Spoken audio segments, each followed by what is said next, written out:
Hello दोस्तों, 85 शब्द प्रति मिनट की स्पीड से डिक्टेशन स्टार्ट होगी 3 सेकंड बाद। स्टार्ट। हिंदू धर्म में साधु सन्यासियों व योगियों द्वारा योग सभ्यता को शुरू से ही अपनाया गया था, परंतु आम लोगों में इस विधा का विस्तार हुए अभी ज़्यादा समय नहीं बीता है।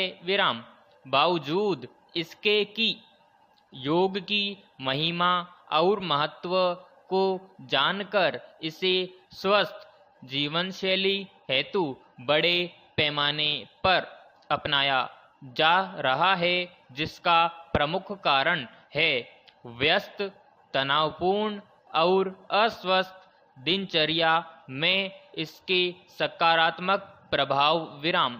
योग लगभग 10,000 साल से भी अधिक समय से अपनाया जा रहा है। वैदिक संहिताओं के अनुसार तपस्वियों के बारे में प्राचीन काल से ही वेदों में इसका उल्लेख मिलता है। सिंधु घाटी सभ्यता में भी योग और समाधि को प्रदर्शित करती मूर्तियां प्राप्त हुई। पैराग्राफ।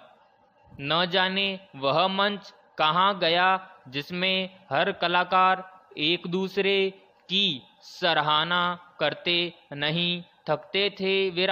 भाईचारे की मिसाल देते थे, एक दूसरे का सहारा बनते थे। अब परिस्थितियां विपरीत हो गई हैं।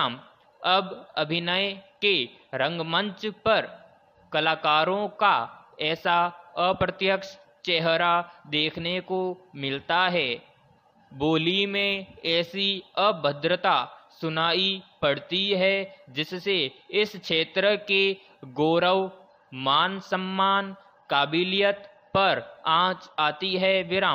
पिछले कुछ महीनों से बॉलीवुड ने ऐसे उतार चढ़ाव देखे हैं जिसमें अभिनय का हर पात्र बिखरा हुआ नजर आ रहा है।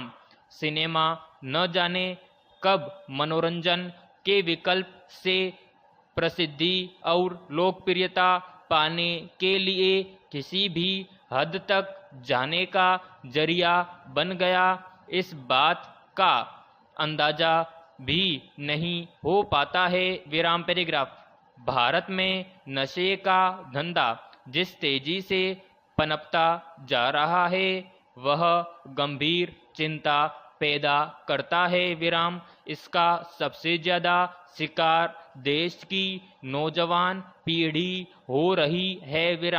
पंजाब किस तरह से नशे के सौदागरों के जाल में फंस चुका है, जग जाहिर है।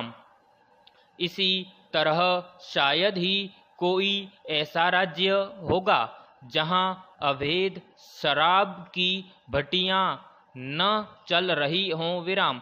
आए दिन जहरीली शराब से लोगों के मरने की खबरें दिल को दहला देती हैं।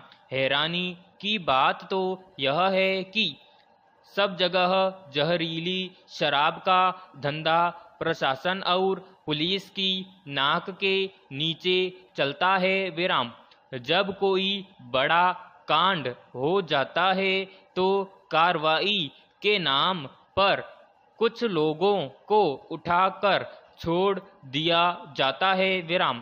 इसी तरह गांजा और अन्य नशीले पदार्थों का धंधा बदस्तूर जारी है।